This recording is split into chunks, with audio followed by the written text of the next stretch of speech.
Hi, everybody. One second. It's loading. It's loading. I always have so much time at the beginning of these because it's loading forever, and then I guess it really is live.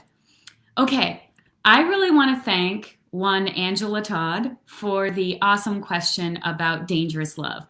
So I'm so deeply appreciative of the opportunity to explore a phrase that's extremely familiar to me. I have grown up around those words. And so when I said them, they didn't seem shocking because I'm super familiar with them. But I loved the opportunity to dig into, well, where the crap did this expression come from? What does it mean to me now as an adult? So I want to share with you some background on that expression, dangerous love. What does that mean and where are the boundaries? I think those are two really critical things. One quick caveat, I'm going to be talking about Jesus more than I expected I would in this group. Because that's my faith tradition. That is the background. The answer to this question involves Jesus.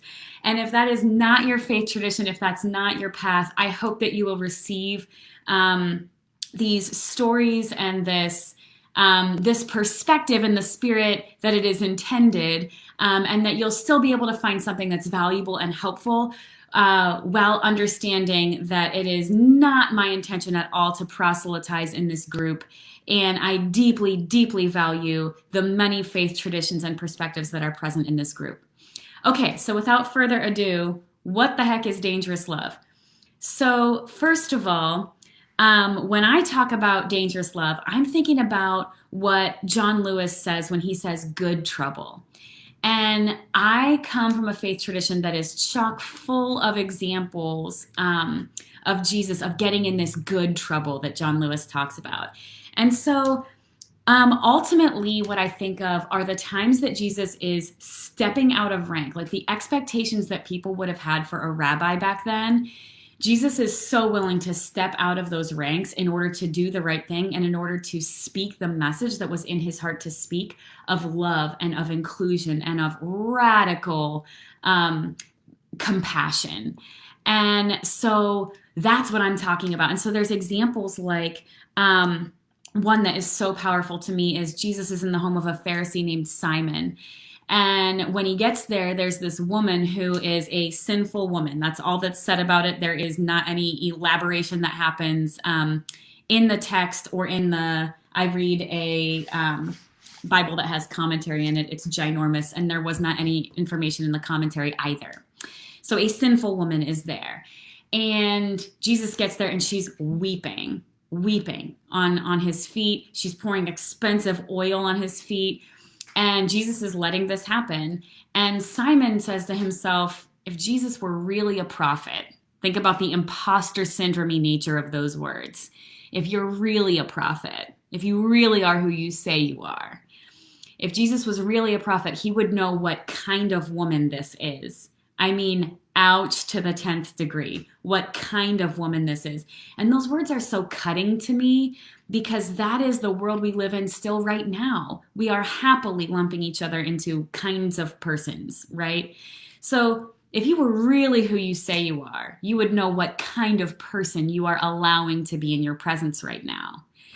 And what I love that happens next is that Jesus understands the social consequences of what's going on. He understands that he is breaking the expectation that this person had for what kind of a teacher and what kind of a leader he would be.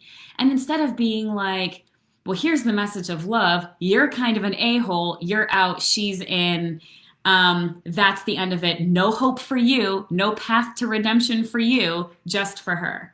That's not what Jesus does. Instead, he provides a template for what radical inclusion looks like.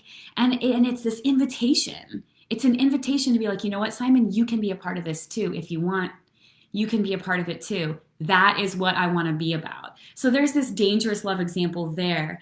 And there are other examples of dangerous love, like Jesus being in a leper colony. There's like some physical danger there. Jesus healing the Roman soldier that was there to arrest him and ultimately take him to the place where he would be crucified. And one of his disciples cuts off the Roman soldier's ear and Jesus heals him. So there's different examples like this of what I would call dangerous love. And Then another example that I just love is from Matthew 15:10, where Jesus preaches this inclusive message. And the nature of the message is, kind of like who's in and who's out. That was a lot of the conversation of the day.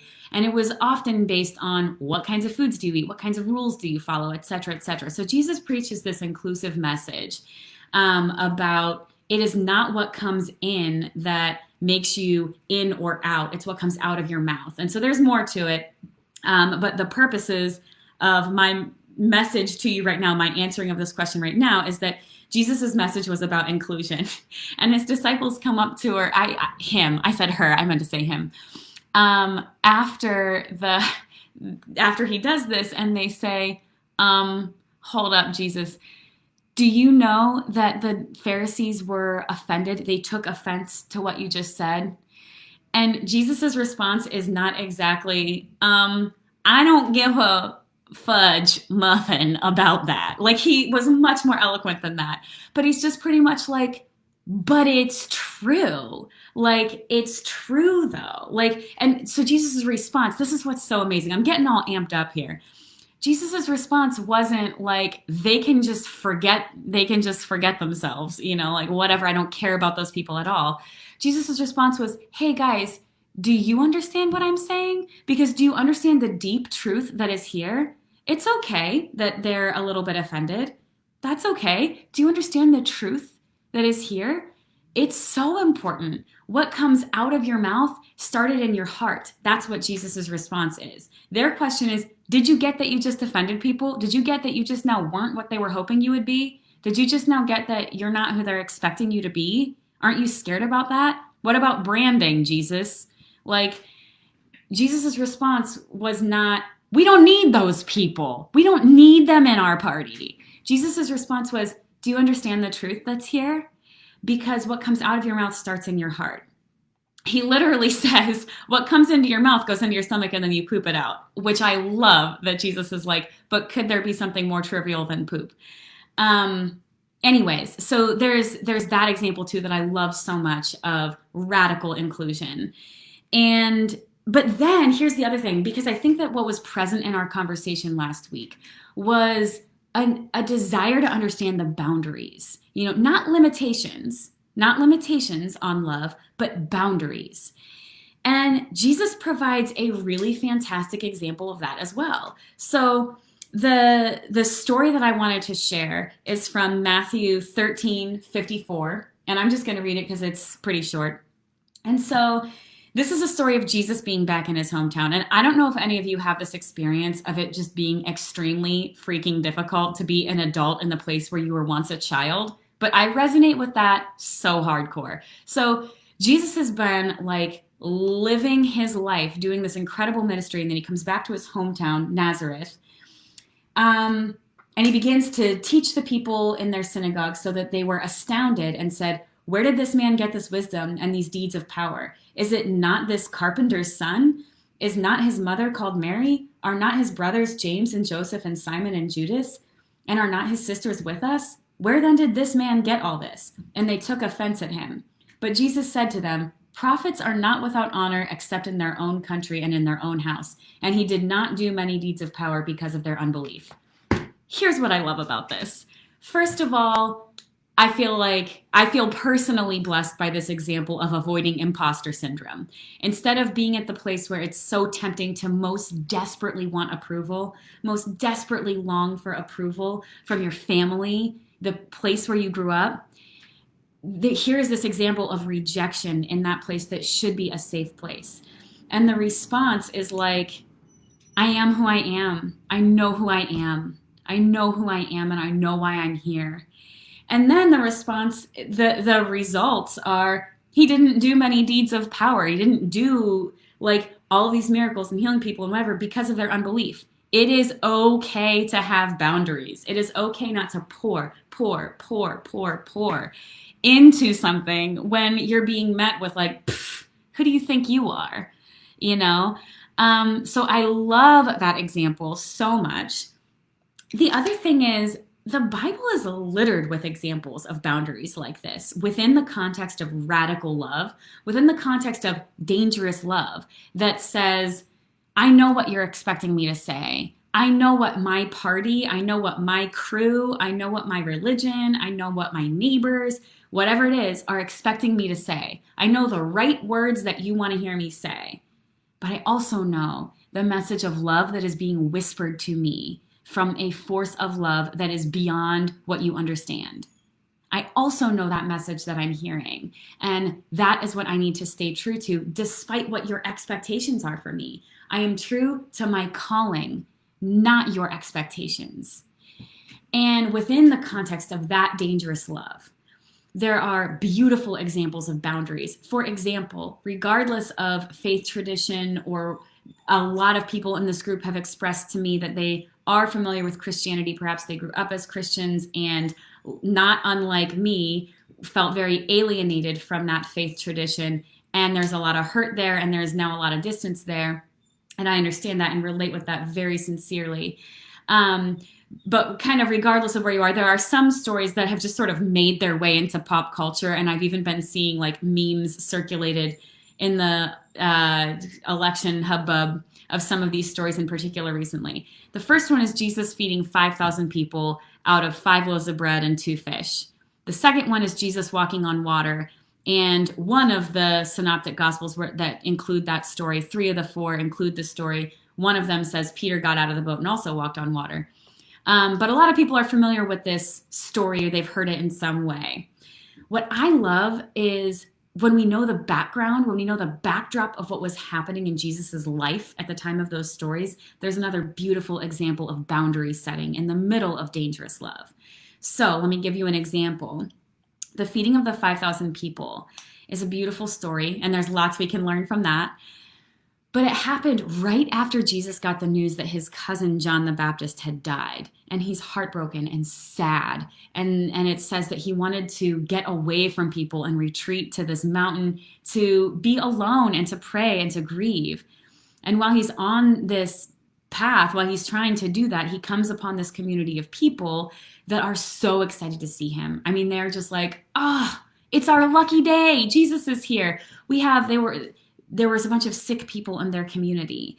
And it says Jesus took compassion on them and healed their sick, even though he was like, I need to be alone right now. That's what I need. That's what I came here to do, is be alone right now. And he takes compassion on them and he heals their sick anyway. And then he notices they're hungry. And the disciples are like, we got to get them out of here. They're hungry, Jesus. We got to let them go get their own food. And I wonder if maybe the disciples were like, Jesus, you came here to be alone. That's why you came here. Maybe they're trying to look out for him a little bit. I don't know. That's Andrea right there, reading in between the lines. But maybe they're trying to be like, don't feel bad. It's not just self-care. We're thinking of them, Jesus. And he says, you feed them right here. And then this miracle happens. They're like, we only have 5 loaves of bread and 2 fish. And Jesus is like, magic. And then everybody eats and they're like, woohoo. I'm summarizing right now. And then what it says is that immediately, so they're fed, there's 12 baskets of extra stuff. Immediately, it says, Jesus tells his disciples, get in the boat and go. I need to be alone. He goes up to the mountain to be alone, to grieve, to pray, to process this loss in his life. And then he does this, and then he notices the disciples did what he told them. They went out in the boat, and this big storm had come up on the Sea of Galilee. And the commentary that I read says that that's not uncommon in the Sea of Galilee for storms, big windstorms just kind of come out of nowhere. And this had happened to them. And they were scared. And that's when Jesus comes down the mountain, walks on the water, speaks peace to the storm. And perhaps this exchange with Peter happens there as well, although not all the Gospels include that story. What I love about this is that, yes, we can be in this dangerous love. We can decide, I'm going to get out there in the storm that I see, and I'm going to speak peace in that storm. I'm going to get out there and do that. Yes, I am going to see where there are needs, and I will meet those needs. Even when I'm tired, even when it feels like there's something that I need, I will meet those needs if I can. And at the same time say, I need space. I need a break. I need to breathe. I need to restore myself. I need these boundaries. That is biblical. And I know that's not a word that matters to some of the people in this group, but it matters to me. And my faith tradition doesn't always do a good job of painting this picture of dangerous love and boundaries within that context. We don't have to pick between one or the other. We don't have to pick between being committed to this story of love that we know is the right thing. We don't have to pick between that or like boundaries that feel appropriate because other people are being turdish, or because we just need some space to breathe because we have our own stuff going on. It is fully appropriate to view peace building as an opportunity, not an obligation. It is fully appropriate to pick love and pick boundaries. So I wanted to share that with you. Thank you, Angela, for this fantastic question. I hope that no matter what happens in this group, you all always feel 100% comfortable asking me, what did you mean by that? If you've seen some of the other live sessions, especially session 2, where we break out the flow chart of using improv skills at critical moments during confrontation, you know that what did you mean by that question is a powerful question, and really can do a lot of good stuff in the way of peace building. And so I thank you, Angela, for your willingness to ask that question. I hope that you see this. I'll tag you to make sure you see this in response to that question. And keep it coming if there's something that is said in this group that you would like me to elaborate on, or you want to say, I dissent. This is a safe place for that. I appreciate you all. I appreciate the ways that you are seeking out opportunities to be people of love, even if it means confusing the people that you feel like should be playing on your same team, or whatever the case may be. Big, big love to all of you, and happy Halloween.